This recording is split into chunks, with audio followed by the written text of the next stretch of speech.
Hola, muy buenas tardes, compañeros, amigos de todas las asociaciones. Me presento porque algunos me conoceréis, otros no. Soy María José Villa y pertenezco a la Junta Directiva de Autencol, que es la Asociación de Estudiantes Mayores de la Universidad Carlos III de Madrid, campus de Colmenarejo. Primero de todo, quiero daros las gracias por asistir a esta charla y esperamos que os guste. Lo hemos preparado con muchísimo cariño y estamos todos en la esperanza de que os vaya a gustar. Para impartir esta charla hemos acudido a Antonio Regidor, a un lujo de ponente. Os lo advierto y os lo anticipo. Entonces, que aparte de ser asociado nuestro, pues ya sabéis, como os puse en la convocatoria, que su formación académica está dentro del campo de la ciencia. Es licenciado en físicas, en informática, ha dado clases en la Politécnica de Lógica Informática, en fin, todo lo que ya os puse, todo lo que ya sabéis. Ahora va lo que no sabéis. Él, como su pasión es el arte, es la historia, y se ha dedicado con toda su alma a estos campos, pues él se reconoce un poco rompedor y bastante desmitificador. Vamos a ver cuánto de desmitificador tiene ahora cuando le demos la palabra. Entonces, ¿qué hace o qué quiero decir yo con esto de Antonio? Pues Antonio va a buscar en la bibliografía del personaje, de autores solventes, acreditados, características, pinceladas, algo que el gran público no conocemos. Es otro aspecto, otra cara del protagonista de la conferencia, que en este caso es Carlos II. Claro, nos desvela cosas que a lo mejor pues no las teníamos en mente, porque la leyenda que ha podido tener este u otros personajes pues lo han presentado con otra imagen. Y entonces pues saber un poquito más o conocer algo que no conocíamos, yo creo que es del interés de todos. Así que vamos a ver si Carlos II tenía mucho de hechizado, poco de hechizado o no tenía nada de hechizado. Ahora nos lo dice Antonio. Vamos a escucharle con mucha atención y a ver qué sacamos de todo esto. Ya cedo la palabra a Antonio, que es el artista y el protagonista de la charla. Hasta pronto. Muy bien. Muchas gracias, María José. El caso es que el protagonista no soy yo, el protagonista es Carlos II. Precisamente esta historia empezó pues hace casi ya 3 años, cuando di una charla en un grupo que tenemos en Parque Lagos, que se llama El Encuentro, y que, como ha comentado María José, en estos grupos siempre había 30 o 40 asistentes, y ahora, gracias a esta tecnología, pues en este momento tenemos 295, o sea que esto es impensable en unas circunstancias que no nos permitieran la utilización de esta tecnología. Bueno, pues justamente hace 2 años ya largos presenté en Parque Lagos a Felipe IV. Claro, Felipe IV pues tenía también una fama, tenía también... Y claro, no me lo podía imaginar yo vestido con la armadura, cargándose al conde duque de Olivares y haciendo una cantidad de cosas tremendas. Y entonces, pues, profundicé un poco en su biografía y al final, claro, la biografía de Felipe IV, pues, acaba en Carlos II. Y siguiendo por ahí, pues me di cuenta que Carlos II, ese Carlos II que yo estaba descubriendo, pues no se parecía en absoluto a aquello que se podía decir que estaba en una histografía que no corresponde a la oficial.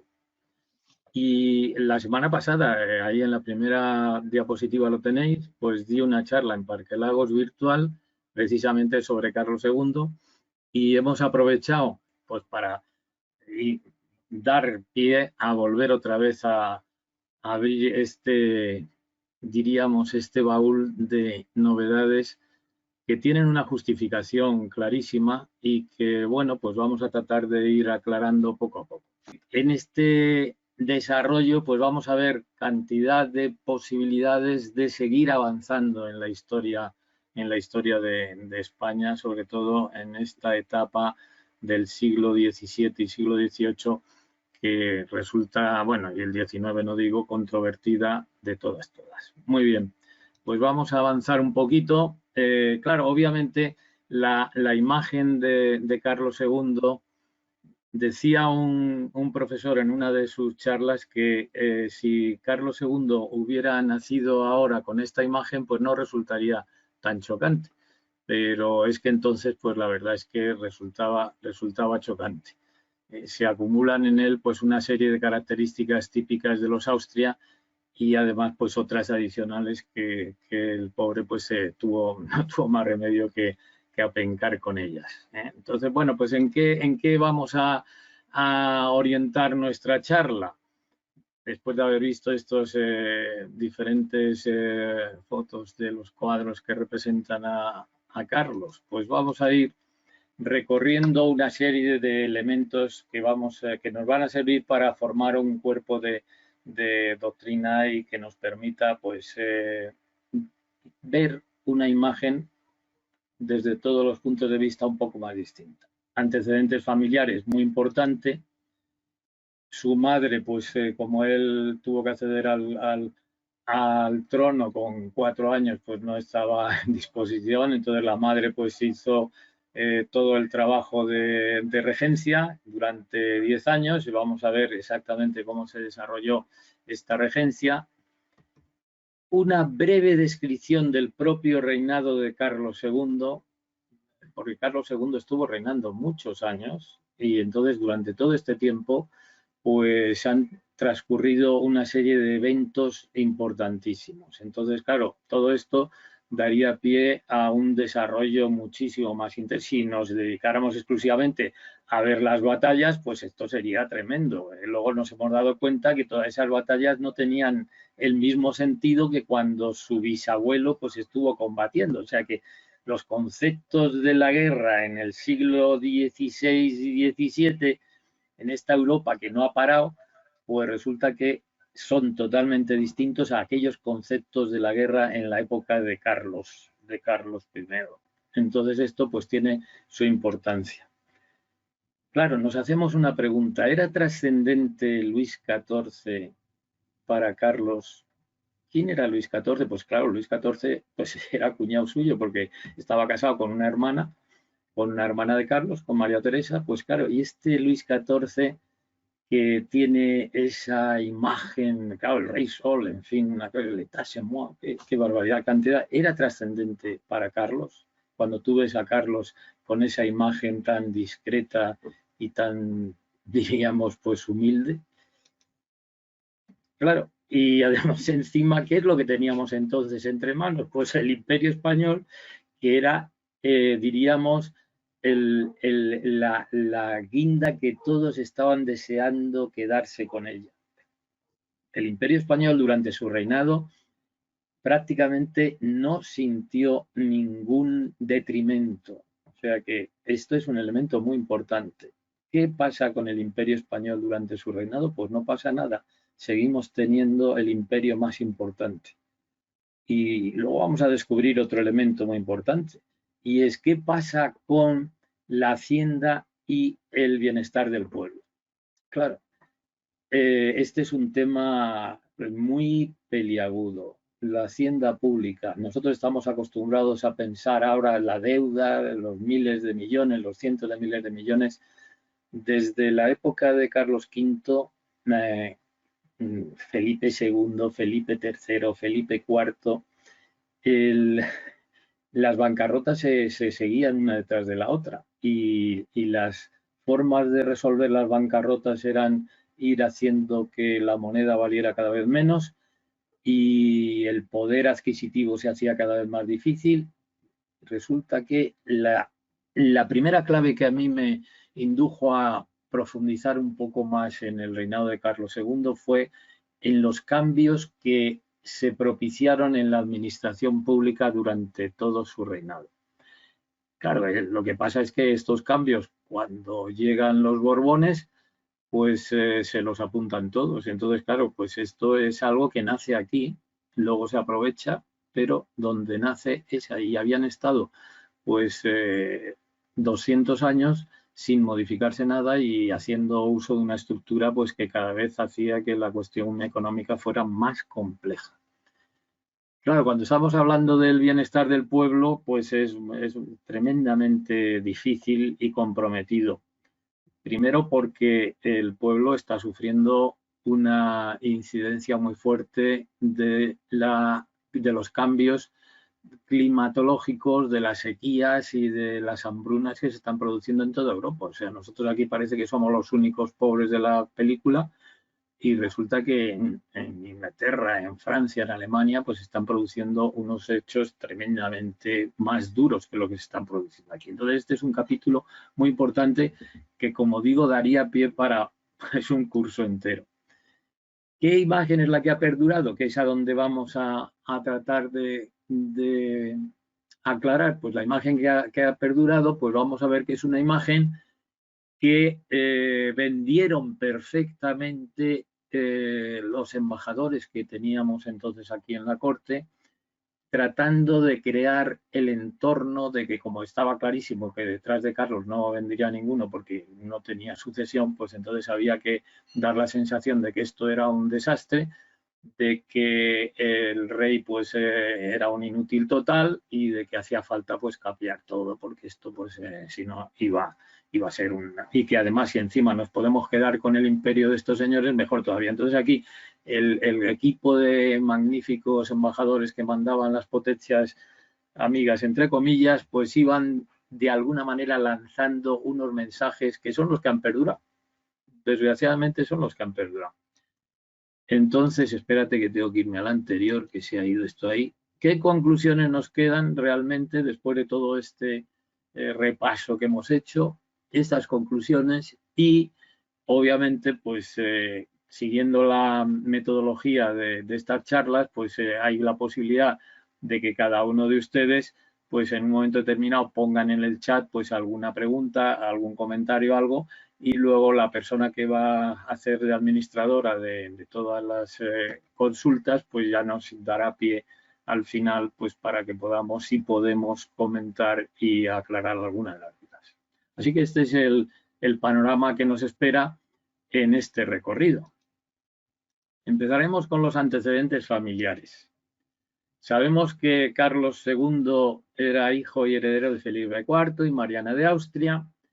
Mariana de Austria, la segunda mujer de Felipe IV, que la primera mujer, pues sabemos que era Isabel de Francia, y Isabel de Francia tuvo un hijo con Felipe IV, el príncipe Baltasar Carlos, y claro, pues este chico que tenía muy buena pinta, pues resulta que falleció. Y luego, pues Mariana de Austria, pues falleció. Entonces Felipe IV, sabiendo que tenía en juego la sucesión, pues se casó con Mariana de Austria y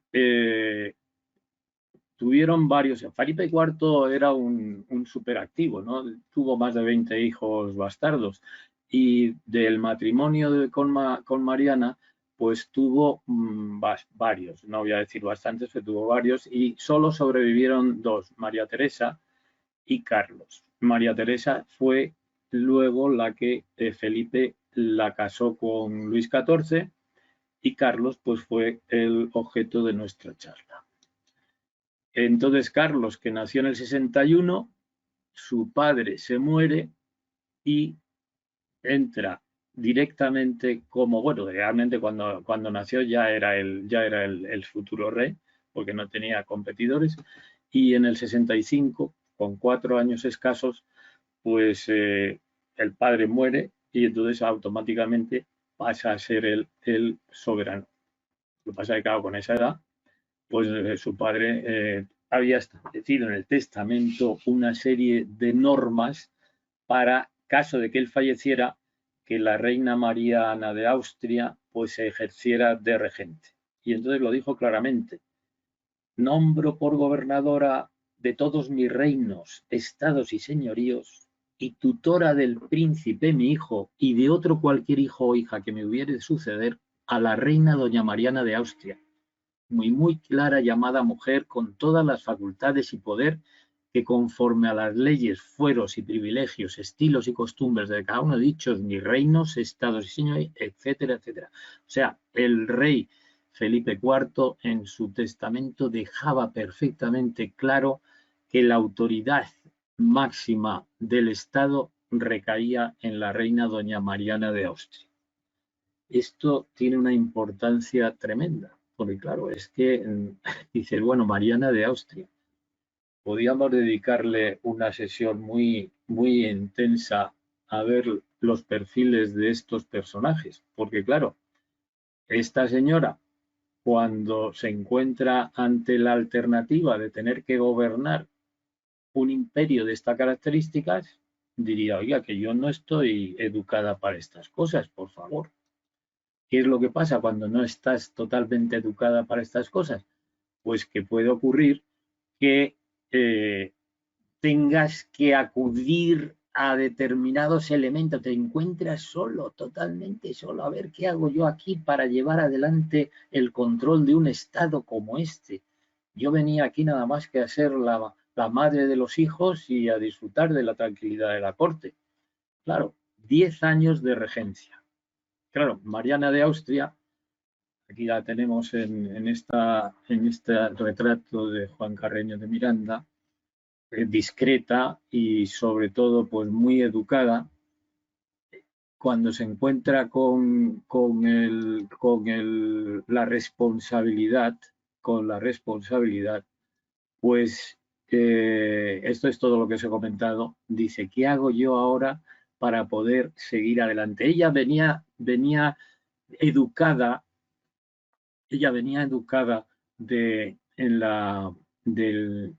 desde la familia de su padre, y a su hermano y a ella, su padre les puso pues una asistencia desde que eran pequeñitos.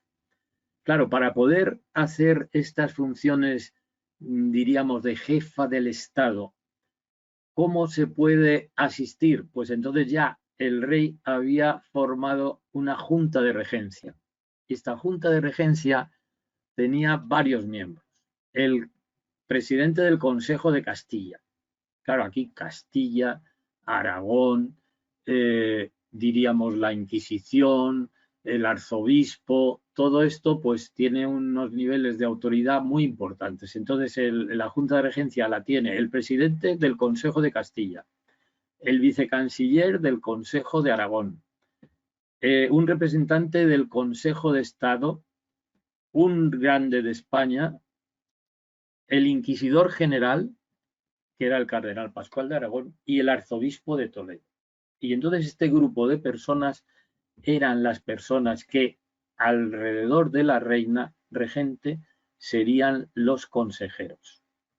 ¿Qué es lo que pasa? Que en ese momento, cuando fallece Felipe IV, pues todo esto está así, pero justamente al poco tiempo de fallecer Felipe IV, pues fallece también el cardenal arzobispo de Toledo. Quedaba vacante el puesto de arzobispo, su titular, el cardenal, había muerto unas horas antes que Felipe IV. Entonces ya tenemos uno de los puestos de esta junta de regencia, pues queda un poquito vacío.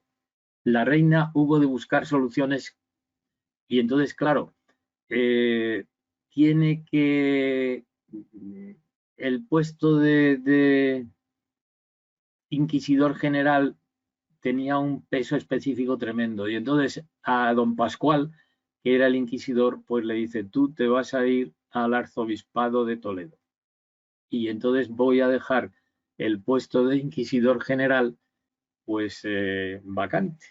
¿Y qué es lo que voy a hacer con ese puesto de inquisidor general? Pues resulta que el inquisidor general que queda libre pues va a ser ocupado por el máximo confidente de la reina, su confesor, el padre Juan Everardo Nithard. Nithard venía, ahora lo vamos a ver, su personalidad, pues venía ya desde que la propia Mariana pues era jovencita. Entonces él era ya su confesor desde hace bastantes años. Entonces ya tenemos aquí, en la regencia de Mariana, una junta de regencia y el puesto de inquisidor general que ella va a dejar libre para que este confesor suyo lo ocupe. Claro, ¿quién es Juan Everardo Nithard? Es muy importante conocer estas personalidades porque realmente ocupan un puesto de gran responsabilidad. Y sobre todo que es que a lo mejor se encuentran ante la alternativa de que no están tampoco preparados para desarrollar su actividad y porque él era el confesor de la reina. Alonso del Arco le hace este retrato, muy intelectual, es un señor pues, que se dedica a las labores de alguna manera. Ahora dice, ¿cómo puede ser este señor inquisidor general? Vamos a ver, este señor Everardo Nithard nace en Austria, es una cosa muy importante, es jesuita. Jesuita. Es miembro de una familia católica, ingresa en un colegio y entonces eligió como confesor de sus hijos el emperador, pues de sus hijos Leopoldo y Mariana, pues dice, mira, Juan Everardo pues va a ser el confesor. Claro, el confesor acompaña a Mariana cuando viene a casarse con Felipe IV y entra dentro de la estructura del poder cuando diríamos la reina, pues le nombra inquisidor general. Entonces, claro, para poder entrar como jesuita en un puesto político y sobre todo en un puesto de la Junta de Regencia, pues es muy importante que primero tenga la aceptación del Consejo de Castilla, que son los que realmente tenían la voz cantante. Que él, por otro lado, pues tenga la aptitud de querer ocupar ese puesto y además que el Papa emita una bula que le dispense de, siendo jesuita, no puede ocupar un puesto de responsabilidad política, pues que durante el tiempo que esté ocupando este puesto, pues está dispensado por esta bula papal. Entonces, claro, todos esos elementos que realmente la reina tiene que forzar al Papa para que este Papa actúe de tal manera que Juan Everardo pueda ocupar ese puesto, pues al final lo consigue. Total, que este pobre señor se encuentra ante esa responsabilidad y él empieza a actuar, pues en la práctica, como pongo ahí, como primer ministro.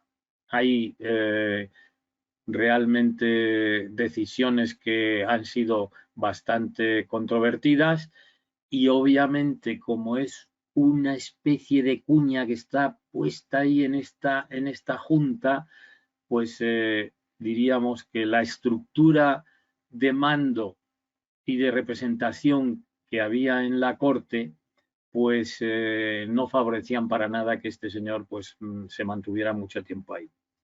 Aparece una figura que vamos a luego a comentar con más detalle, que es Juan José de Austria. Juan José de Austria era un hijo bastardo de Felipe IV, que fue reconocido por Felipe IV y que estuvo ocupando puestos muy importantes dentro de la estructura del Estado. Decía un historiador que si queríamos conocer la historia de España del siglo XVII, tendríamos que recorrer la vida de Juan José de Austria porque estuvo en todas las batallas, en todos los conflictos que durante el reinado de Felipe IV se fueron desarrollando. Y claro, él conocía perfectamente toda la estructura, era muy popular, tenía, claro, porque era sus conceptos totalmente de estructura militar, pues le habían ganado una cantidad de adeptos tremendos y de hecho él, junto con una cantidad nobles, pues junto con el descontento que se estaba produciendo en el pueblo y además provocando más descontento todavía, pues al señor Juan Everardo se lo cargaron y la reina no tuvo más remedio que, diríamos, quitarle de allí. Entonces, Níjar fue nombrado embajador extraordinario en Roma y después el Papa Clemente X pues le dio el capelo cardenalicio y, en fin, al final murió en Roma y está enterrado allí en la iglesia de Jesús, que es la iglesia de los jesuitas. Entonces, este es el primer elemento dentro del reinado de la regencia, porque claro, él no está haciendo nada, porque tenía 4 años cuando empieza a ocurrir todo esto, pues este es el primer responsable. El primer responsable que ya toma una serie de medidas que no son, diríamos, de lo más acertado, porque claro, le han puesto al pobre jesuita pues a responsabilizarse de cosas que no estaba preparado para ellas. La propia Mariana tampoco, pero bueno, este menos. Claro, las fuerzas, este Fernando de Valenzuela es el segundo, lo podríamos llamar válido y diríamos que es una de las figuras que ha estado, diríamos, vilipendiadas en la historiografía oficial y que luego, claro, porque este señor pues es un don nadie que empieza a escalar puestos dentro de la corte y que llega a ser pues como el primer ministro, pues el válido de la reina. Y además poniendo en marcha determinadas acciones que no resultaban del agrado de la alta aristocracia y siendo este un advenedizo. Entonces, pues claro, estos son elementos de juicio suficientes para que el pobre hombre lo tuviera difícil.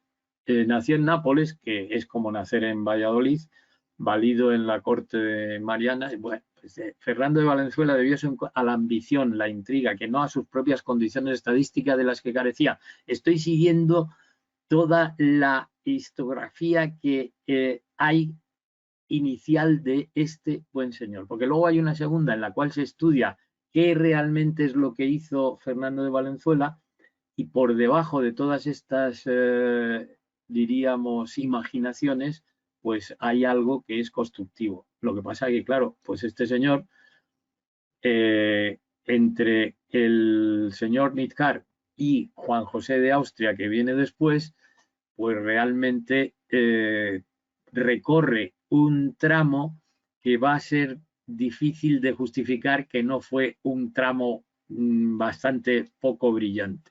Él consiguió ser caballero de la Orden de Santiago, otorgó mercedes y favores a cuantos querían convertir en sus partidarios frente a grupos hostiles que siempre acaudillados por don Juan José de Austria. Don Juan José de Austria era un observador externo. Don Juan José de Austria, cuando veamos su figura, es 30 años mayor que el rey, un poquito más de 30, y don Juan José de Austria es un defensor a ultranza de la monarquía. Y no está diciendo que él quiera ser el monarca, ni mucho menos, porque no lo puede, y sin embargo él defiende toda la estructura, de tal manera que cuando ve que hay cosas que se están desviando, pues inmediatamente, como tiene esa potencia dentro del ejército, pues va montando el tema. El caso es que Fernando de Valenzuela, cuando después de 10 años ya cumple la edad, la mayoría, que entonces eran los 14 años, Carlos II, pues el que era válido de la reina regente, pues se mantiene como válido al principio del reinado de Carlos II. Claro, ¿qué es lo que pasa? Que como hay un mar de fondo de personas, o sea, hay una sensación en la estructura de poder como que el poder lo tienen que desempeñar solo los que están ocupando unos determinados niveles. Entonces, por eso ni Níjar ni Valenzuela eran personas aptas para poder desempeñar eso, porque claro, no habían tenido los antecedentes que se suponía que había que tener. El caso es que estos señores, cuando, concretamente Valenzuela, cuando se encontró ante la responsabilidad de gestionar, porque claro, estamos hablando de gestionar el imperio, o sea, no está sentado en una silla diciendo, bueno, a ver que me traigan aquí los papeles de hoy, es que tiene una dinámica, diríamos, universal que se sobrepone a todo esto. Entonces, claro, ¿qué es lo que pasa? Que ellos tienen que buscar personas que les puedan ayudar, porque no se encuentran totalmente preparados en el fondo para poder resolver esto. Pero claro, el establishment no aceptaba estos advenedizos y entonces al final, pues aquí lo tenemos en el 76, huyó al Escorial y fue detenido. Si él huyó el 25 de diciembre, pues el 22 de enero del año siguiente fue detenido, se organizó un proceso y entonces lo que se le condenó es a que perdiera todas sus dignidades y todos los bienes que tenía, pues pasaron a la corona. Y entonces a eso, pues dice, bueno, si usted durante todo el mandato que ha tenido, pues ha conseguido 10 millones de reales, pues eso nos vamos a quedar con ello, la corona se queda con ello y se va usted al destierro a un fuerte de Filipinas, que fue allí. Entonces fue embarcado en Cádiz, rumbo a Nueva España, de allí a Acapulco pasó a Filipinas, donde vivió en una fortaleza, cumplió los 10 años de condena, luego se trasladó a México, no se le permitió volver a España y allí en México pues organizó su vida y fue diríamos, una coz de un potro mal domado, pues la que le llevó a la tumba. Entonces, Fernando Valenzuela es un punto importante del cambio de tendencia en cuanto a la gestión de la administración del Estado. Y precisamente no porque él fuera el gran administrador, eso hay que decirlo claramente. Claro, desaparece Fernando y vamos a ver ahora que ya hemos visto que él es el puente entre la regencia de Mariana y el propio Carlos, pues entonces es el momento en el que podemos entrar a ver quiénes son las figuras importantes en el reinado de Carlos II. Y vamos a ver que las figuras importantes del reinado de Carlos II van a ser una serie de señores, pero también van a ser las esposas de Carlos II. Vamos a ver que Carlos II pues, tiene una personalidad que se deja llevar bastante por el criterio de los que él cree que saben más que él. Entonces, al principio, como hemos comentado antes, el valido es Fernando de Valenzuela, él todavía está soltero. En el 76, pues Juan José de Austria, que luego veremos con un poco más de detalle su personalidad, pues asume el mando. Juan José de Austria era una persona que tenía un cariño realmente muy grande a su hermano, a su hermanastro. ¿eh? Y podíamos decir, hombre, pues que este está... No, no, es que él estaba permanentemente tratando de defender la posición de su hermano. Entonces, lo que pasa es que se murió. Juan José de Austria falleció en el 79 y entonces hubo, en ese momento, ahí tenemos ya una imagen, porque es que se casa en primeras nupcias, se casa Carlos II. Y pongo yo aquí la imagen de la reina en este momento, porque ya vemos aquí las flores de lis y tal, o ya tenemos aquí una francesa de reina. Entonces, seguimos el recorrido, luego ya veremos las reinas. Y entonces, cuando fallece Juan José, pues le sustituye el duque de Medinaceli. El duque de Medinaceli, luego vamos a ver cada una de estas personalidades con un poquito de detalle. Sigue durante el reinado de Carlos II con su primera esposa. Aquí fallece en este intervalo, en el intervalo este del 85, fallece la primera esposa y entonces pues rápidamente se busca una segunda, pasamos de Francia a, bueno, pues un poquito de Alemania y entonces el válido pues empieza a ser el conde de Oropesa. Claro, estos válidos no se llevan nada bien con las reinas. Luego lo vamos a ver cuando veamos la personalidad de las reinas. Veremos que estas reinas pues tratan de mangonear un poco el tema y claro, como los válidos son los que tienen más conocimientos de autoridad, pues ahí siempre va a haber ciertamente choques. Entonces aquí el conde de Oropesa, que empieza su valimiento con la reina, la primera reina de Carlos II, pues acaba porque no se lleva nada bien con la Mariana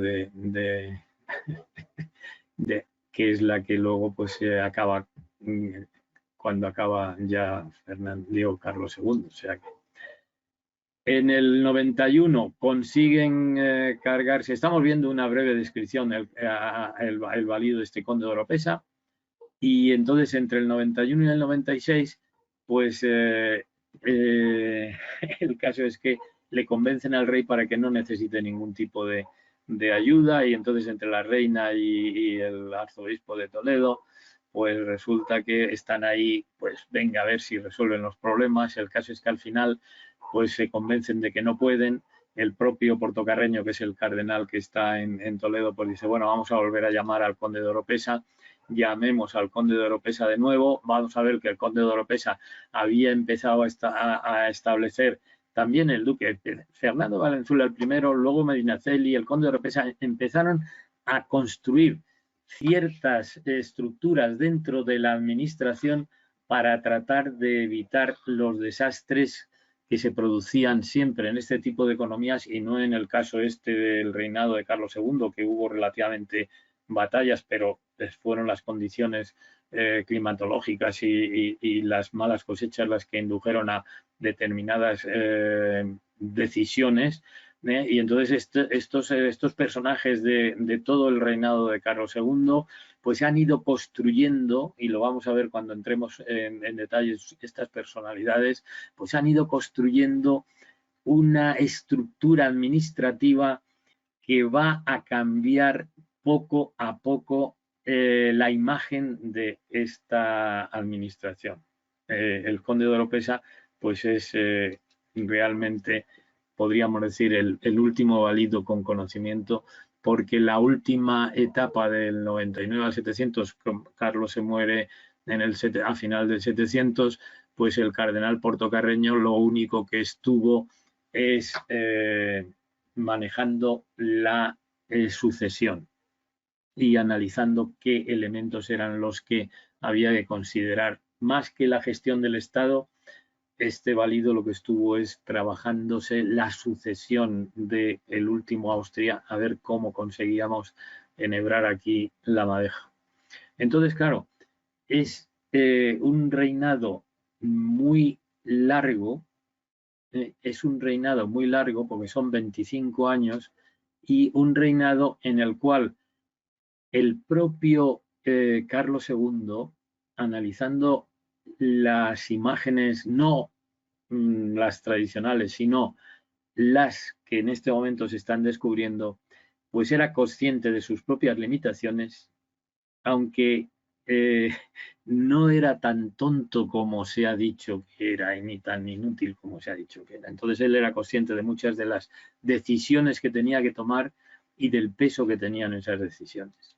Entonces, si ahora vamos recorriendo estos válidos, pues Juan José de Austria es una personalidad realmente curiosa. Ya he comentado que la historia del siglo XVII de España se podía seguir perfectamente siguiendo a don Juan José de Austria.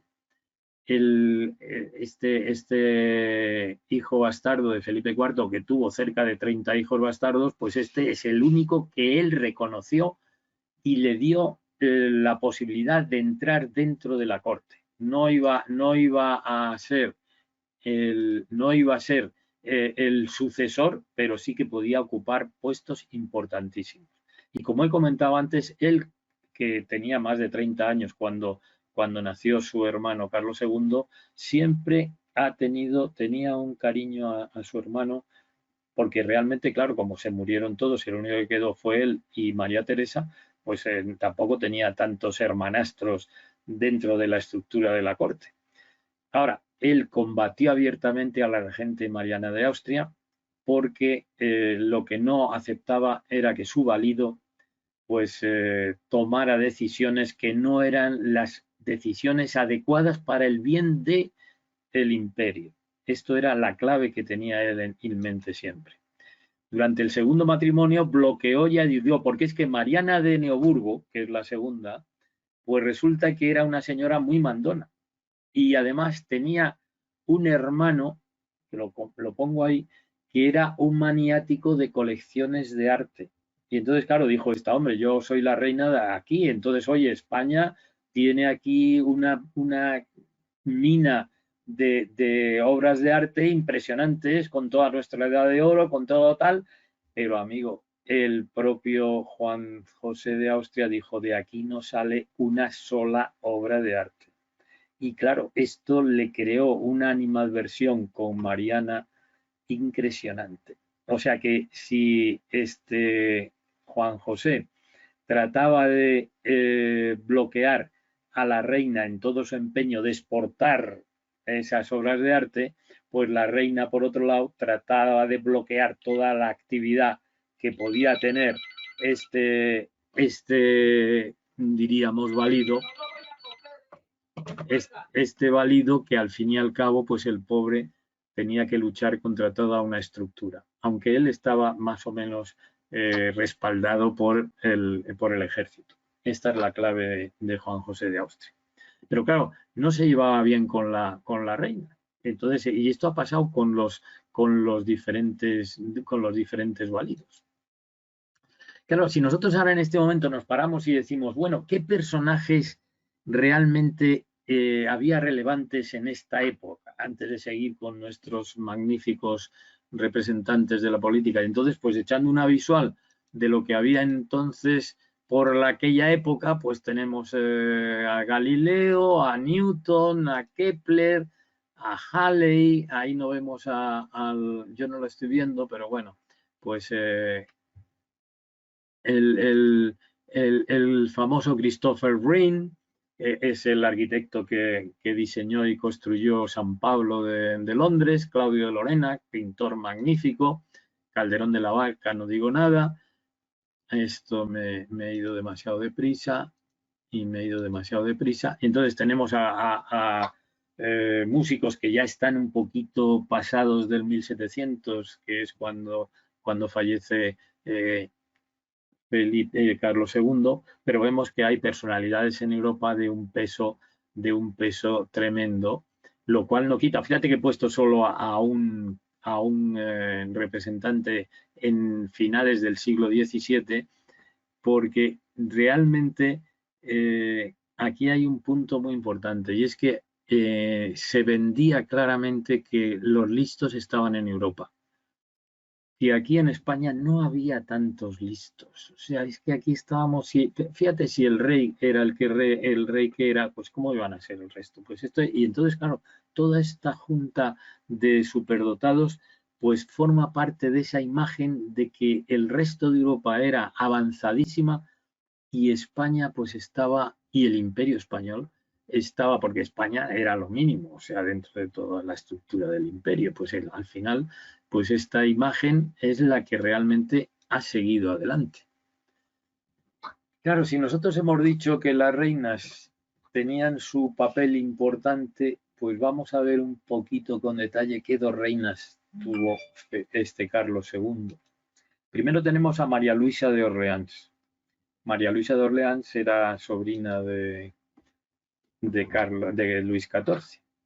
O sea, María Luisa de Orleans se casó con el rey cuando el rey tenía 18 años y el rey, pues la verdad es que estaba bastante enamorado de ella. Esta señora tenía un único objetivo en la corte, que era dar un heredero. Y la señora se molestaba tremendamente en encontrar la posibilidad de darle un heredero a el propio Carlos. Claro, al principio, pues claro, no estaba. Estos reyes se casan casi por correo, ¿no? Entonces, pues se conocen una foto, la candidata conoce otra más o menos manipulada y al final se casan y al principio dicen, oye, pues es que este me parece un poquito ajeno y tal, pero al final, pues con el trato y el día a día, pues lo que está claro es que María Luisa pues sentía afecto hacia él. Y además Carlos, pues es que se enamoró de ella. El caso es que la propia reina pues empezó a organizar procesiones, peregrinaciones, reliquias, exorcismos. Bueno, no digo nada porque si decían el hechizado, Carlos II el hechizado, resulta que hubo un acontecimiento que duró 10 minutos y que lo organizó el confesor de la reina, que no era el Níjar, ya este había desaparecido, y otro cura, y que el, claro, obviamente el responsable del arzobispado de Toledo, pues se cargó a los dos y duró 10 minutos el tema. Bueno, pues esto dio lugar a ya el sobrenombre del hechizado a Carlos II, que no tuvo mayor trascendencia, pero, amigo, pues ahí está, sobrenombre del hechizado. Esta reina se preocupaba muchísimo por todo este tipo de cosas, a ver si ayudaban a que ella pues tuviera descendencia. No lo consiguió, se murió en el 89 y el rey pues se quedó realmente en un estado depresivo. Dice, probablemente por las pócimas que le hacían tomar para ver si realmente pues conseguía descendencia. Entonces la reina se murió relativamente joven y entonces, claro, si no tiene descendencia, pues hay que buscarla como sea. Hay que buscar una nueva reina. Y entonces aparece Mariana de Neoburgo, que es la candidata. Tú fíjate, si hay algún avispado en la foto que puse antes de la señora María Luisa y de esta Mariana, pues vemos un detalle muy curioso y es la perla esta, la famosa peregrina. Esta perla es una perla que Felipe II compró y que fue pasando. Hombre, hay un cuadro de Felipe III que realmente está montado a caballo con un traje pues de campo, con un sombrero, y tiene en el sombrero puesto la perla. Y María Luisa tenía la perla en el cuadro que hemos visto antes y Mariana de Neoburgo tiene la perla. Si habéis leído alguna de las historias que se han escrito, Carmen Paredes ha escrito una, pues al final esta perla se la compró pues el marido de, de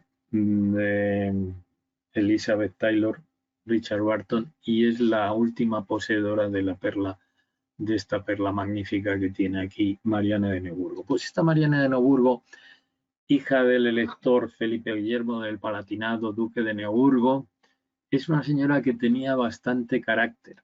¿eh? El hecho es que, claro, como él no tuvo descendencia con ninguna de las dos esposas, pues sabían ellas que lo tenían muy difícil, porque claro, si después de Carlos II y yo siendo una no madre, pues resulta que cuando se muera Carlos II a mí me van a mandar pues a un convento seguro. Entonces ellas tienen que hacer esta concretamente maniobrar bastante durante el reinado que compartió con Carlos II, pues para hacerse con una, diríamos, posición segura, con una posición segura.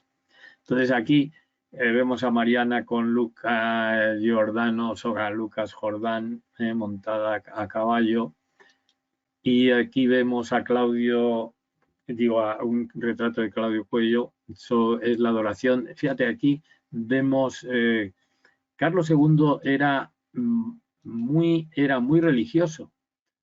Aquí le vemos en la adoración de la Sagrada Forma en la sacristía del Escorial, acompañado de toda una corte, la famosa corte, y bueno, pues súper religioso, o sea, no era una persona totalmente indisciplinada y ajena a los temas de la religión.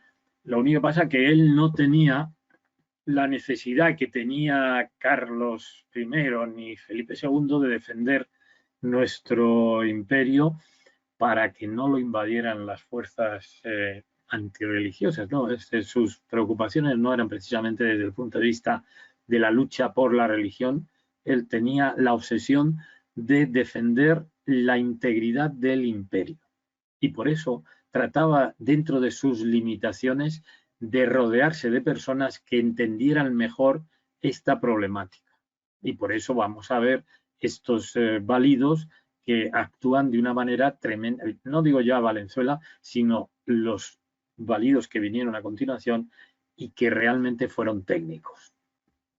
Luego he sacado esta foto de la Gran Place de Bruselas, donde se representa el triunfo de Carlos II, y la he puesto pues precisamente para dar la imagen que se tenía del rey de España en las provincias del norte y en todos los sitios. O sea, había un respeto tremendo por esta monarquía.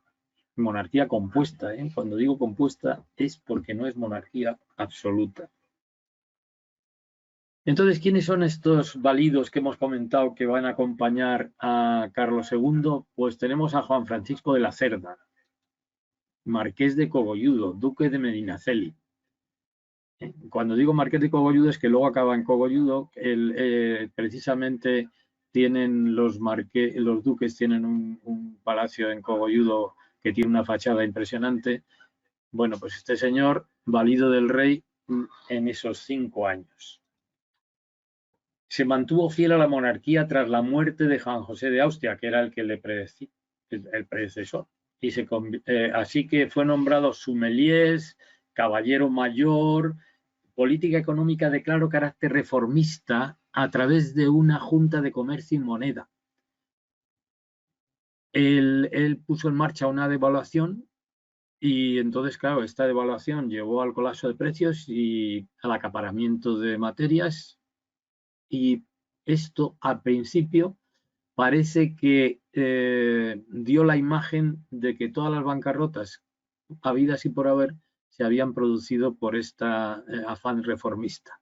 La verdad es que este es el principio de una serie de reformas en la administración que trataban de organizar la recaudación y trataban de organizar el gasto. Estos eran dos cosas que, bueno, en la época de Felipe III ni pensarlo, en la época de Felipe IV no se podía por la cantidad de peleas que había, y entonces este hombre, pues a través de estos válidos o primeros ministros, pues el fracaso que se produjo en esta política económica, pues provocó revueltas en distintos puntos, y junto a las derrotas militares en la Francia de Luis XIV, nosotros precisamente en todo este reinado estuvimos peleándonos con Luis XIV, porque Luis XIV lo que quería era controlar perfectamente diríamos la monarquía española para hacerse con el imperio. Entonces, claro, ¿qué es lo que pasa? Pues que nosotros nos aliábamos con Alemania, nos aliábamos con Holanda, fundamentalmente, porque Alemania no existía prácticamente, con Holanda y con Inglaterra. Y esto era algo que le quitaba el sueño a Luis XIV. Entonces Luis XIV se enfrentaba a estas alianzas y, claro, pues al final siempre había un pagano y parecía que los paganos siempre íbamos a hacer. Luis XIV llegó hasta invadir Cataluña y se diríamos que se apropió desde Camprodón hasta Barcelona. Bueno, el caso es que el rey ordenó su salida de la corte y le impuso su retiro, que era tanto como desterrarle. Él se trasladó a Cogolludo y después a Guadalajara, que está muy cerca de Cogolludo, y vino a sustituirle don Manuel Joaquín Álvarez de Toledo, conde de Oropesa. Es un técnico. El conde de Oropesa, la primera reina que tuvimos, María Luisa de Orleans, pues tenía realmente mucho aprecio con el conde de Oropesa. Sin embargo, con la reina, que es por eso cuando puse yo los diferentes válidos, puse las dos insignias o los dos escudos de las dos reinas, porque coincidió con las dos. O sea, se llevaba muy bien con María Luisa, pero se llevaba muy mal con Mariana. Reformas para lo cual intentó la desastrosa hacienda pública. Él se le ocurrió hacer lo que en las empresas hoy día se puede hacer, que es decir, bueno, vamos a hacer un presupuesto base cero. Y entonces vamos a ver, partiendo de que no tenemos nada, vamos a ver lo que podemos recaudar y vamos a ver lo que podemos gastar. Entonces esto es la única forma de poder equilibrar el presupuesto. Equilibrar los gastos de la corte española para no caer en nuevas bancarrotas. Entonces él redujo impuestos, a los municipios les condonó deudas y reformó el catastro con objeto de poder hacer una recaudación que fuera pareja a las propias recaudaciones. Bueno, no vamos a entrarnos en el tema de la recaudación de impuestos porque aquí hay que saber quiénes son los que pagan impuestos. Entonces, como esto es motivo de otra película, pues entonces nos vamos a quedar con que se trató de establecer una política recaudatoria y como consecuencia una política de gasto en la corte. Esto es muy importante. Aplicó medidas poco populares y entonces, claro, simplificando la burocracia española. Claro, la burocracia española no eran elementos, diríamos, activos y tal, eran elementos generalmente pasivos. Asimismo, las pésimas cosechas debido a fenómenos climáticos no contribuyeron a lograr el equilibrio. Estas cosechas perdón, produjeron unas hambres en Europa algo espectacular. O sea, en Francia fue horroroso, en Inglaterra igual, y aquí en España, pues obviamente también. Pero es que no fue, no fue el único país que tuvo esto. Entonces dice, colocó en puestos clave a expertos en lugar de a nobles. Bueno, aquí empiezan uno de los elementos que chirrían siempre que se toman medidas en las que se, diríamos, ataca el establishment.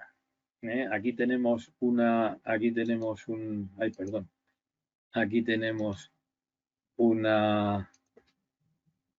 cuadro en el cual el rey le está diciendo al conde de Oropesa pues que se vaya y que bueno, pues que muy bien, que le agradece el trabajo que ha hecho, pero le están comiendo el coco y entonces pues para no complicarse más la vida, pues le dice al conde que se vaya.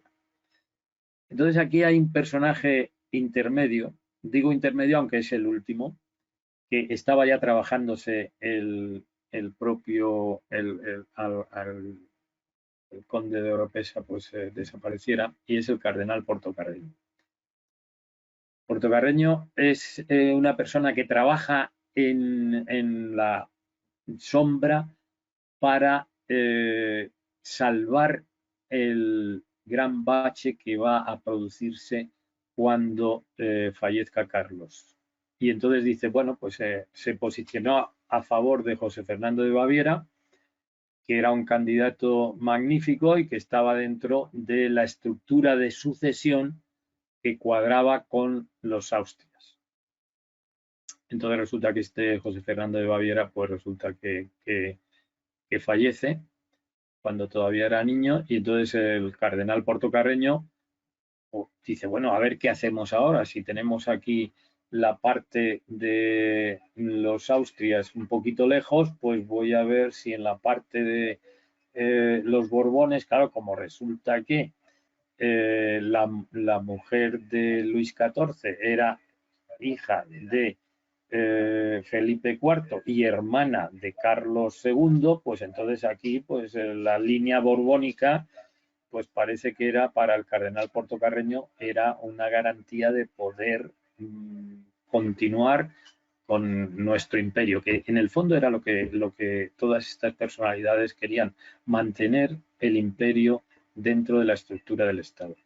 Portocarreño tomó la decisión de apoyar al candidato francés y entonces el hombre más poderoso de Europa, que era Luis XIV, pues dijo, hombre, pues sí, efectivamente, voy a devolver cosas que me había quedado y tal para quedar bien con los españoles y bueno, pues el caso es que el cardenal Portocarreño fue un muñidor perfecto de la sucesión y claro, el propio Carlos II pues cambió su testamento y puso en el testamento que realmente el candidato que estaba más cerca era el propio nieto de Luis XIV. Entonces dice, claro, ya estamos hablando demasiado de Luis XIV. ¿Es trascendente Luis XIV en su futuro como rey de Carlos? Aquí tenemos la entrevista de Luis XIV y Felipe IV en las Islas de los Faisanes, donde se concierta la boda con María Teresa, hija de Felipe IV, hermana de Carlos II, y entonces la política europea estuvo dominada por Luis XIV.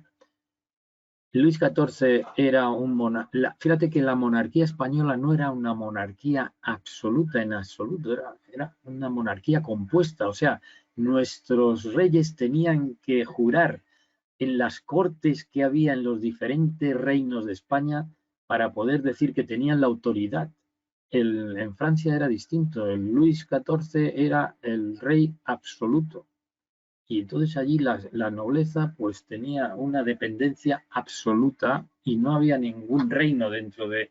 Nosotros aquí teníamos Castilla, Aragón, Nápoles, todo lo que dependía, los Países Bajos, todo esto pues daba ese matiz de monarquía compuesta que Francia era completamente distinto.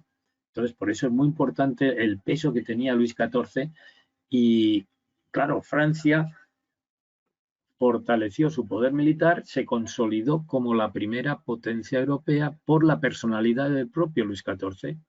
Aquí teníamos a un rey que estaba guardadito ahí, que tenía su poder porque él mandaba en unos territorios amplísimos, pero no era la personalidad de Luis XIV y justamente Luis XIV lo sabía perfectamente. Luis XIV estaba perfectamente informado gracias a sus embajadores.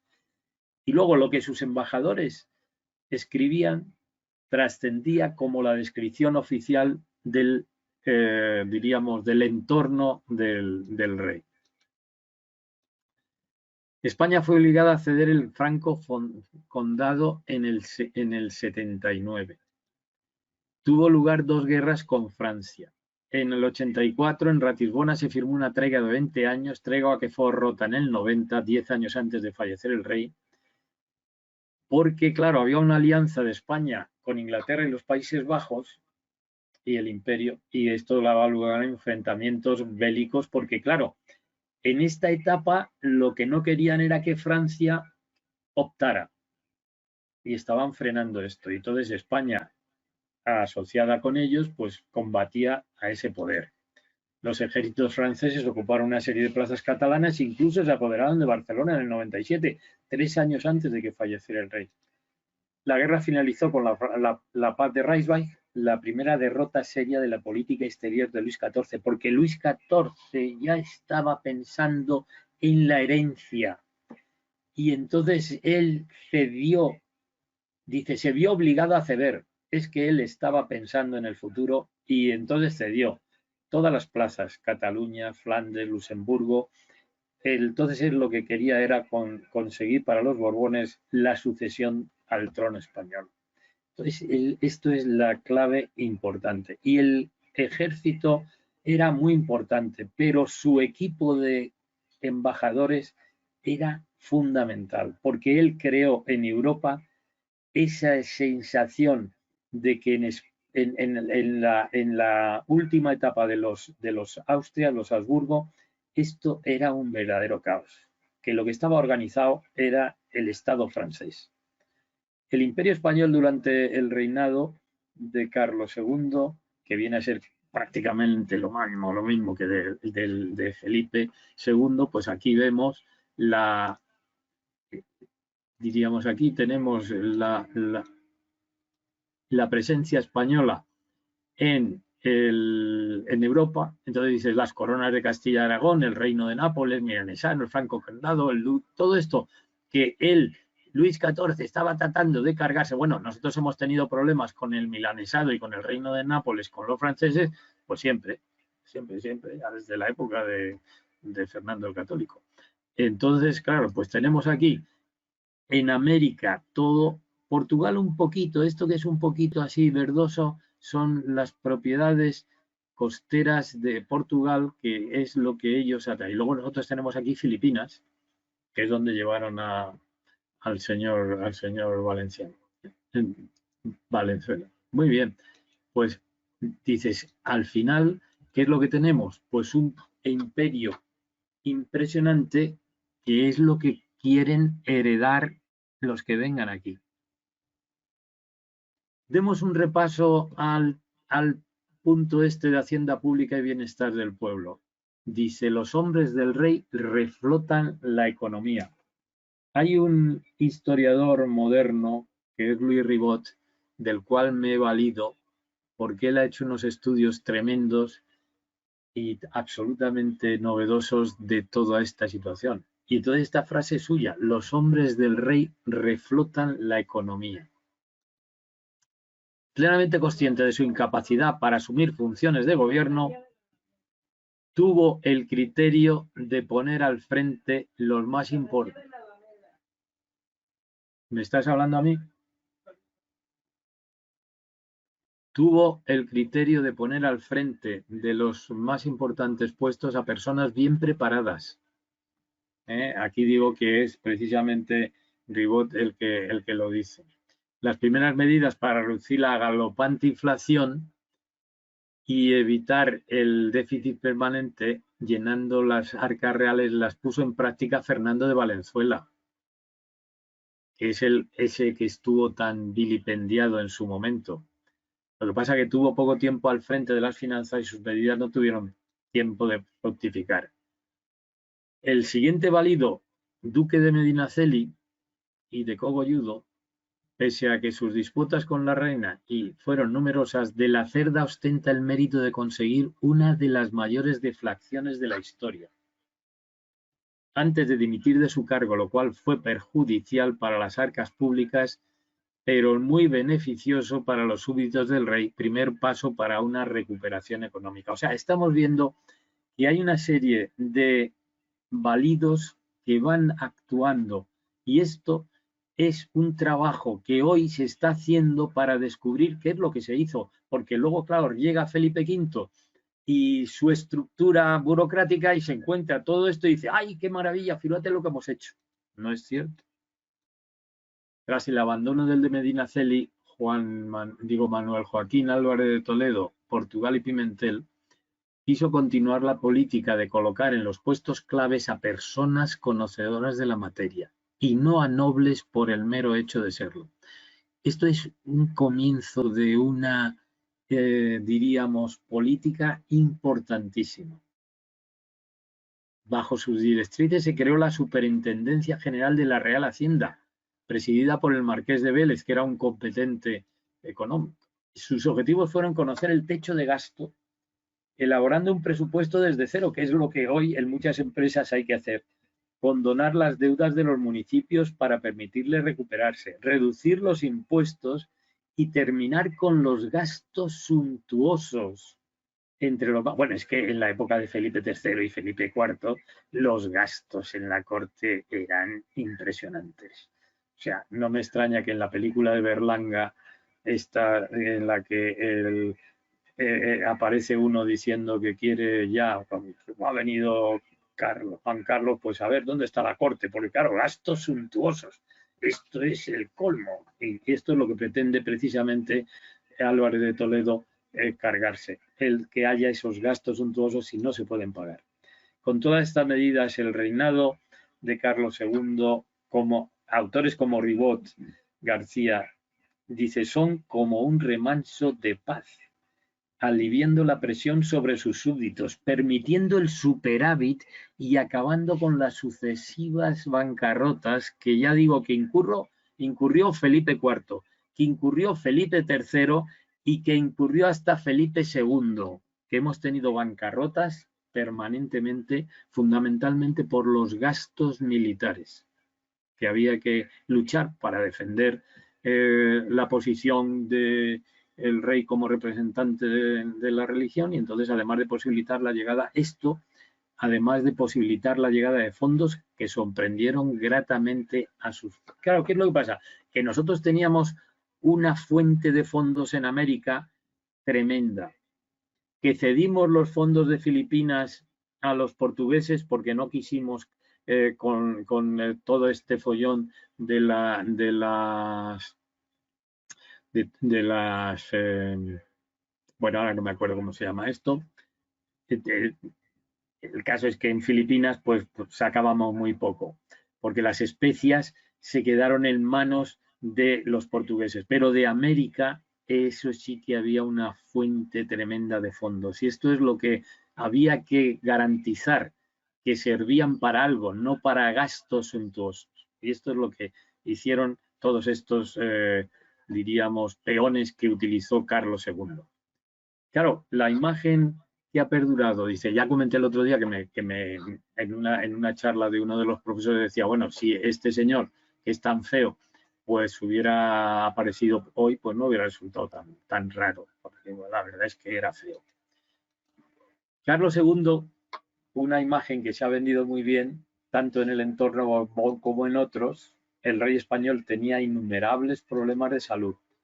Fue uno de los reyes más peculiares. El último hijo y único varón fue una persona enfermiza, acostumbrada a catarros, problemas de hinchazón constante de brazos, epilepsia, tenía problemas con hidrocefalia, todo esto es lo que se vendía. El raquitismo, la oligofrenia, cierto retardo motor, incluso, bueno, si no anduvo hasta los 4 años y no aprendió más que nada a comunicarse por escrito hasta los 10, todo esto escrito por los embajadores. El empezar a ser podado todo este tema, pues como el hechizado, su aspecto enfermizo y su incapacidad para llevar una actividad normal. No era el deportista que había sido Felipe III, ni era el cantamañanas que había sido su padre, y entonces hacían creer al pueblo que estaba bajo el efecto de un embrujo. Su aportación al país fue prácticamente nula, según todo esto. Se apoyó en sus ayudantes, como si esto fuera un problema, para tomar las decisiones. Ya hemos visto los ayudantes, qué es lo que consiguieron. Falleció a los 38 años. Entonces no quiero sacar aquí el resultado que se escribió de la autopsia, porque claro, todo esto pues viene a agrandar esa imagen absolutamente caótica del propio Carlos II. Actuales comentarios alrededor de este desconocido, pues el prestigioso historiador me puso en contacto intelectual con Gabriel Maula Gamazo. Ya veía yo en una de las publicaciones sobre los Austrias de un autor inglés que es John Lynch, pues ya había visto yo detalles de Gabriel Maura Gamazo. Y entonces este investigador español, descendiente del duque de Mantua y del conde de Gamazo, pues había realizado un trabajo enorme. De hecho, me descargué los 4 tomos que tiene el Boletín Oficial del Estado en electrónica, porque los venden también en papel, y en 4 tomos, cada uno de 700 y pico páginas, que analizan desde el nacimiento de Carlos II hasta su muerte. Y entonces hay muchísimos historiadores que se han dedicado a investigar dentro de todo este trabajo ingente que hizo Gabriel Maura, Y entonces dice, oye, pues es que lo que realmente tenemos que hacer es desvanecer estas sombras, deshacer las fábulas, lo que suponía una reivindicación nacional para la figura de un monarca que realmente había mantenido pues la estructura del Estado y había conseguido que durante su reinado el imperio estuviera exactamente lo mismo. El hechizado, como quiere llamarlo la pasión, no era un imbécil, no era un incapaz, era un hombre que por culpas que no fueron suyas tuvo la desgracia de no poder realizar las aspiraciones de su espíritu en beneficio de su pueblo. Siempre actuaba en beneficio de su pueblo. A Carlos II se le ha atribuido el inicio de la decadencia, pero la historiografía del siglo XXI ha cuestionado tanto esto como la gravedad de la salud del monarca, que junto a sus hombres logró mantener intacto el imperio frente al poderío francés de Luis XIV. Consiguió una de las mayores deflaciones de la historia, el aumento del poder adquisitivo y la recuperación de las arcas públicas, el fin del hambre y la paz. Claro, todo esto, si lo ves con la óptica de los otros, pues es todo justamente lo contrario. Por estos logros, autores como Louis Ribot, que no me cansaré de mencionarle, pues dice, ni tan hechizado ni tan decadente.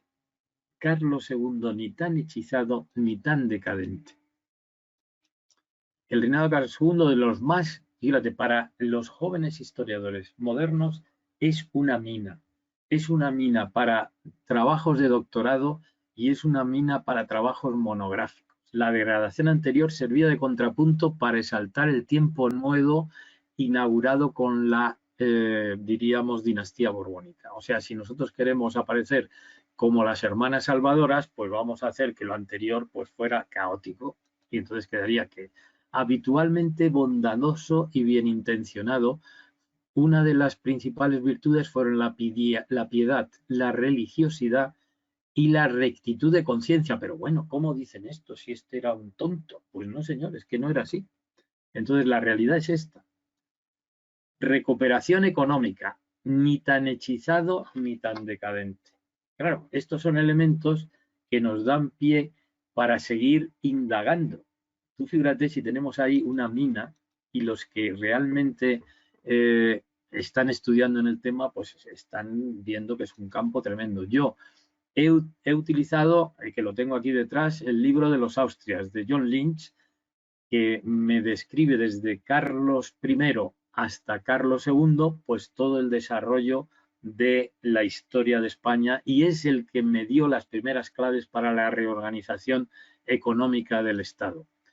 Luego tengo a Gabriel Maura Gamazo, que he sacado nada más que la fotografía del primer volumen, que va desde el 61 al 69, y entonces va recorriendo toda la historia de Carlos II hasta su fallecimiento. Esto está publicado por la Real Academia de la Historia y editado por el Boletín Oficial del Estado. Son 4 tomos de más de 700 páginas cada, o sea que es que esto es tela marinera. Y luego, a ver, que me he ido demasiado deprisa, y luego tengo a la querida María Elvira Roca Barea, que ha publicado hace poquísimo la franco, que la tengo aquí, la fracasología, tengo aquí la fracasología, y entonces esta, pues resulta que en los primeros 42 páginas, pues está tratando de encontrar las fuentes que desvirtúen esa imagen falsa que hemos tenido durante toda nuestra formación y nuestros antecesores durante los 200 años desde que murió hasta casi 300 que estamos ahora, pues de este reinado de Carlos II. Entonces, estos son autores que a mí me han ayudado a descubrir toda esta conclusiones que nos quedan, pues que es heredero de un imperio donde nunca se ponía el sol, que tuvo que defenderlo con uñas y dientes, que los vecinos no trataban de invadirlo, que entre el 65 y el 700 estos pues que son unos cuantos años, que son unos cuantos años, 35 años, se vio involucrada en 5 conflictos de envergadura y no religiosos, la guerra con Portugal, que fue nefasta cuando el señor Neerhard, la de la devolución, la de Holanda, la de Luxemburgo, cada una de estas perdíamos algo y luego al final pues Luis XIV nos tuvo que devolver. Esto, profesor de historia Mariana, Alfonso Mola y Carlos Martínez, pues esta Marina y Carlos han hecho un trabajo exhaustivo sobre toda esta, diríamos, problemática de las batallas. En realidad fue el reinado de Carlos II tan nefasto como la historiografía tradicional nos ha dado a entender, pues es posible que nos encontremos en una época en graves crisis, en la que las capacidades monárquicas estaban muy lejos del clímax del reinado de los Austrias mayores.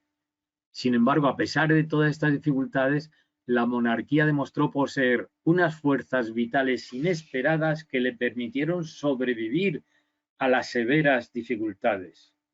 Y la visión clásica de un país abandonado a sí mismo, gobernado por incapaces, sin medios, sin fuerza de voluntad, pues ha empezado a matizarse seriamente en las últimas décadas y se ha puesto en evidencia la disposición de resistencia demostrada por la monarquía y sus capacidades de adaptación en un mundo que cambia y que está cambiando y que cambiaba entonces a toda prisa.